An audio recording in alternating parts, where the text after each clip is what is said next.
Assalamualaikum warahmatullahi wabarakatuh.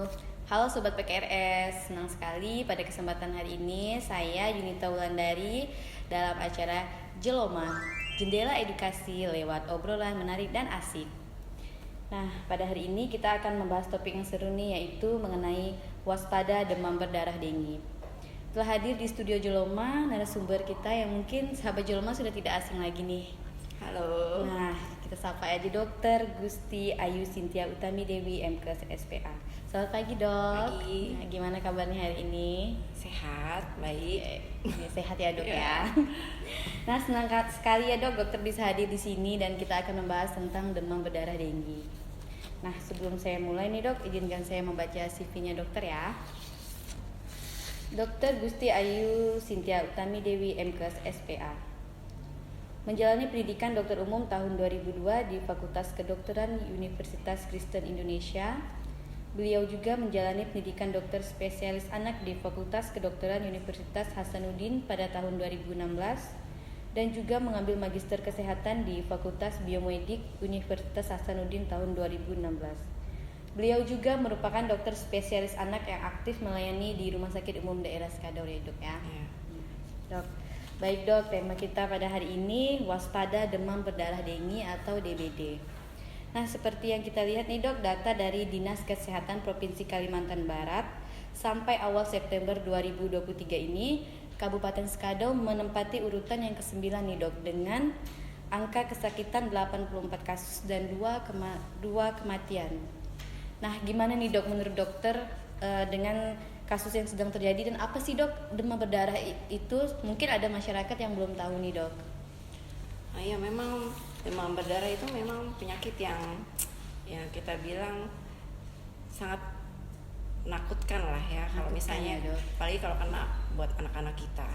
Demam berdarah itu sebenarnya itu adalah penyakit yang disebabkan oleh virus dengue yang termasuk dalam famili Flaviviridae.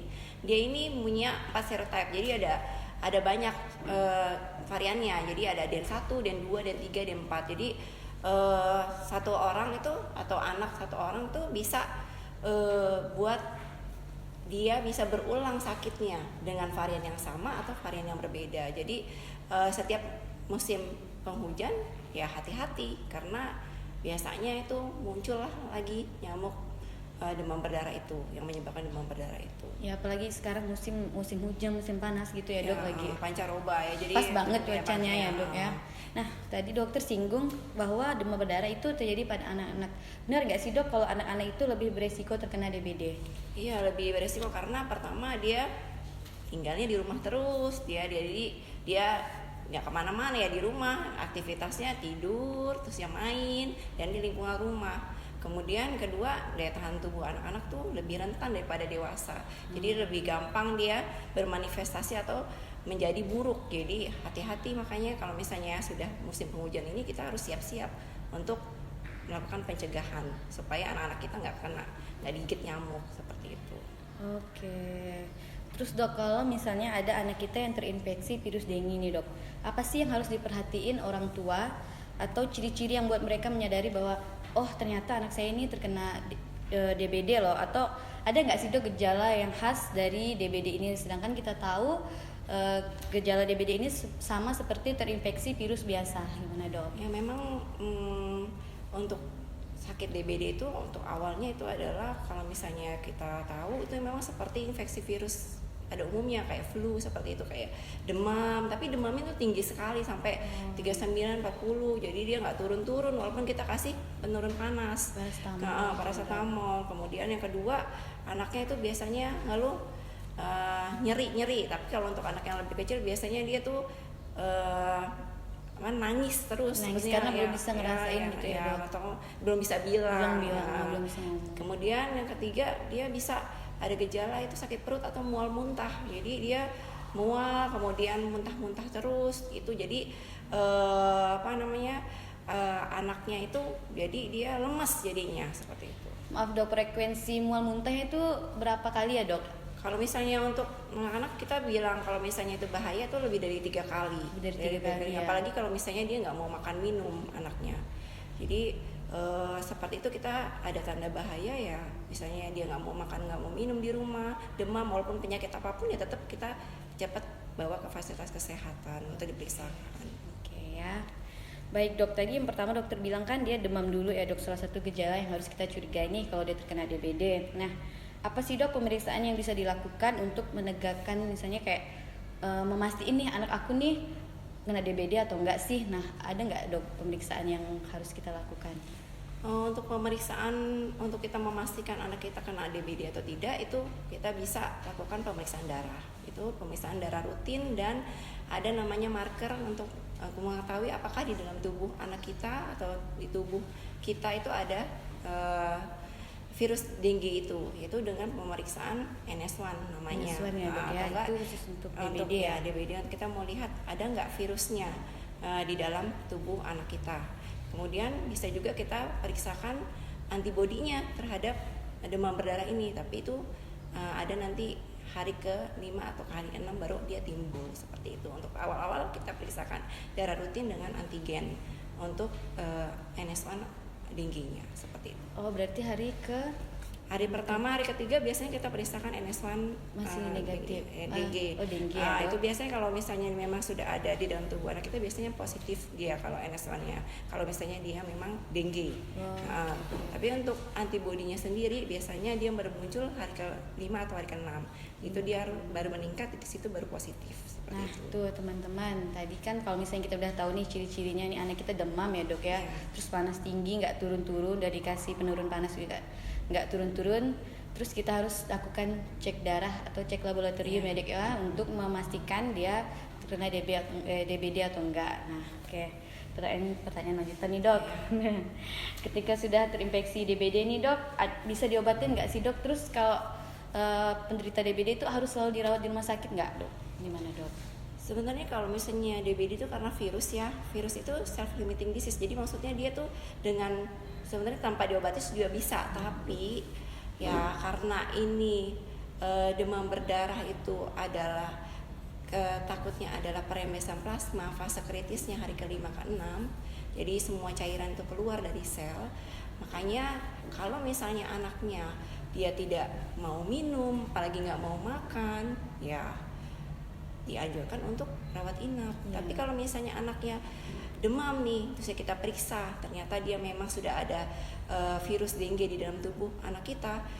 Kalau anaknya masih main-main, masih mau makan, mau minum susu, ya kami tidak rawat inap. Tapi dianjurkan tetap untuk kontrol darahnya biasanya 2 hari sekali, tergantung dari gejala klinis kondisi anaknya sendiri. Makanya sebelum biasanya kita pulangkan, kita edukasi dulu, kita kasih tahu gimana sih anak yang baik seperti itu. Anak yang baik tuh maksudnya ya dia walaupun dia sakit tapi dia mau makan minum, ya muntah tidak ada muntah, hanya mual saja tapi dia masih bisa makan, asupannya ada. Ya saya sih sebagai dokter ya di rumah saja tapi dijaga itunya. Tapi kalau ada tanda-tanda bahaya seperti misalnya tiba-tiba anaknya muntah-muntah hebat lebih dari 3 kali, nggak mau makan, nggak mau minum, kemudian yang kedua dia sakit perut, dia bilang sakit sekali sampai menangis, kemudian ketiga terusnya dilihat ada bintik-bintik merah atau tiba-tiba ada mimisan, cepat segera bawa ke rumah sakit karena UGD 24 jam. Nah tuh ibu-ibu, udah panjang banget nih penjelasan dari dokter Ayu. Itu kayaknya warning sign mungkin ya dok ya. Betul, itu jadi itu tanda-tanda bahaya yang harus kita tahu supaya anak kita nggak jatuh ke keadaan shock yang susah sekali dipasang infus. Karena obat dari demam berdarah itu sendiri adalah cairan. Jadi tadi jawabannya adalah bisa diobati ya, bisa karena ya, cairan, bisa. karena cairan saja kalau misalnya cukup cairan di rumah ya kenapa enggak di rumah saja seperti itu. Tergantung kondisi dari si anak ya dok ya. Jangan ditahan anaknya udah lemes, kita diem aja taruh di rumah. Ya jangan. Karena takut ya dok ya mau bawa ke rumah sakit ya dok ya. Kami sebagai klinisi itu bukannya nggak akan menolak kalau ada pasien, tetapi ada pasien maksudnya datang saja untuk diperiksakan itu nggak ada masalah, karena lebih baik kita bawa sebelum ada apa-apa daripada sudah ada apa-apa. Seperti itu. Lebih baik dibawa sebelum terlambat ya dok ya, betul. seperti itu. Nah, oke dok. Nah, saya mau tanya lagi nih dok. apakah penderita DBD yang sudah pernah terkena akan bisa berulang terkena pada penderita lagi nih dok? Gimana dok? Kalau misalnya itu pasti bisa ya, karena kayak saya bilang tadi di awal, karena serotype dari demam dengue ini, virus dengue ini ada 4, yaitu D1, D2, D3, D4. Jadi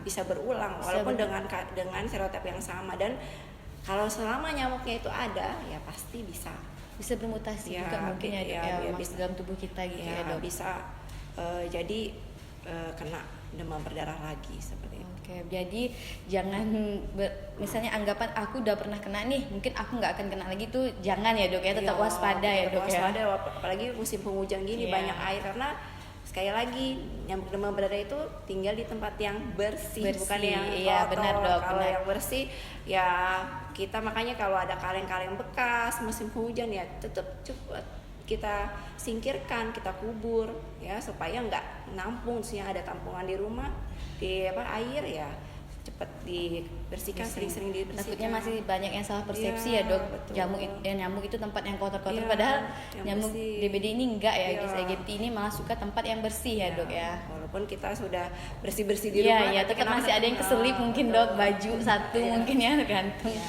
ya kayak gitu. Oke, nah dok, saya juga pertanyaan yang mungkin banyak nih dok, kita nih yang belum tahu nih mitos atau fakta nih dok, kalau kita terkena DBD kita harus minum jus jambu biji merah, apa benar nggak sih dok?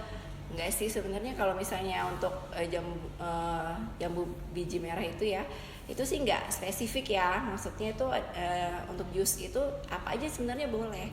Gitu ya dok, buah-buahan apa aja boleh ya dok? Karena itu prinsipnya adalah buah-buahan itu ya menambahkan nutrisi vitamin untuk tubuh anak kita, supaya karena virus kan prinsipnya menurunkan daya tahan tubuh. Kalau kita minum atau makan yang bergizi misalnya kayak jus seperti itu spesifik, misalnya kalau yang spesifik seperti itu tidak sih, maksudnya untuk harus jus jambu merah enggak harus ya dok, harus yang apa aja boleh, yang penting anaknya suka. Berarti mitos ya dok ya. Mitos nih teman-teman. Jadi semua buah apa aja nih baik ya, kata dokter tadi. Lo dokter loh yang ngomong ya, bukan saya loh. Jadi kalau misalnya anaknya kena demam berdarah sudah positif, disuruh pulang, ya jangan kasih minum air putih aja, boleh kasih jus yang dia suka apa gitu ya. Meningkatkan daya tahan tubuh dia juga ya dok. Yang penting dia mau minum ya. Terusnya dengan jus kan vitaminnya ada, jadi itu menambahkan daya tahan tubuhnya dia. Nah, udah panjang lebar nih Dokter Ayu menjelaskan dari cara penularannya, dari ciri-cirinya, hingga apa yang harus kita lakukan kalau anak kita terkena DBD nih. Nah, ada nggak nih dok cara pencegahan selain 3M plus dok yang bisa kita lakukan nih dok buat ibu-ibu di rumah atau teman-teman deh, kita sendiri juga sih dok khususnya ya gimana dok? Sebenarnya kalau misalnya untuk pencegahan ya 3M itu ya, kemudian kalau misalnya juga namanya kita bisa pakai lotion yang buat anti nyamuk itu buat anak-anak, kan ada tuh merek-merek tertentu yang bisa untuk melindungi anak kita kulitnya supaya tidak tergigit nyamuk. Kemudian ada lagi nih kabar gembira, ada vaksin vaksin dengue itu ya. Tapi vaksin dengue itu untuk anak 6 tahun sampai 45 tahun kita bisa suntik juga. Kita masih bisa ya dok? Ya bisa suntik juga supaya kita bisa terlindungi badan kita dari virus dengue itu. Setidaknya kita sudah disuntik, setidaknya tidak jadi parah seperti itu. Sudah ada itu pelindung setidaknya ya dok. Dia itu suntiknya itu 2 kali ya, secara sekutan dengan jarak antara pemberian pertama dengan pemberian 2 itu 3 bulan. Jadi kita bisa suntikan anak kita, jadi bisa datang ke dokter spesialis anak terdekat. Oh, itu hanya ada di praktek atau sudah ada di puskesmas atau gimana dok? Sejauh ini ya belum ada di rumah sakit ya. Mungkin di praktek, tapi itu pun belum by request by request ya teman-teman. Nah, kalau ada yang mau suntik boleh ke banyak kan spesialis anak di sini. Ya boleh ke spesialis anak, pokoknya yang ada di Skado ya dok ya. Boleh. Wah, panjang banget nih dok, nggak terasa nih dok ya udah di penghujung acara nih. Nah, senang sekali kami Sobat Juloma bisa kedatangan Dokter Gusti Ayu Sintia Utami DBD MKes SPA. Nah dok, kami di sini banyak belajar nih mengenai DBD dan masyarakat juga udah banyak tahu nih ya dok ya. Makasih banyak ya dok udah datang ke sini. Sudah mengundang saya. Semoga bermanfaat. Ya, makasih ya dok ya. Jangan bosan-bosan loh kalau kami undang lagi ke sini loh dok. Ya pastinya. Oke. Tidak terasa nih dok, kita udah di penghujung acara nih. Sahabat Joloman senang sekali udah kedatangan Dokter Ayu di acara pada hari ini. Nah, dok mungkin ada pesan dan kesan yang mau disampaikan buat sahabat Joloma yang menonton kita hari ini, mungkin tentang DBD, mungkin dok biar masyarakat lebih aware lagi dengan waspada DBD ini dok. Silakan dok. Ya, di musim penghujan ini memang kita harus waspada karena memang nyamuk Aedes aegypti dan Aedes albopictus yang membawa virus dengue itu ya ada di musim seperti ini. Jadi kita sebagai orang tua mesti waspada, kita lakukan 3M di rumah ya. Kemudian kita lindungi anak-anak kita dengan lotion anti nyamuk, kemudian kalau bisa vaksin dengue. Kemudian kalau misalnya ada gejala seperti demam, mual muntah, anak yang nggak mau makan, nggak mau minum, cepat bawa untuk diperiksakan. Jangan sampai terlambat. Itu aja sih sebenarnya ya. Oke, ingat-ingat teman-teman yang udah disampaikan Dokter Ayu nih. Nah, makasih ya teman-teman udah menonton podcast kami pada hari ini. Sampai jumpa di Joloma yang dengan episode selanjutnya, tentunya dengan bintang tamu dan narasumber yang super hebat juga seperti Dokter Ayu. Terima kasih. Nah nih dok, kita mau mengajarkan salam Joloma nih, udah tahu belum dok? Ya sudah lah. Nah kita coba ya dok. Joloma, jendela edukasi lewat obrolan menarik dan asik. Oke, makasih dok. Sama, makasih juga.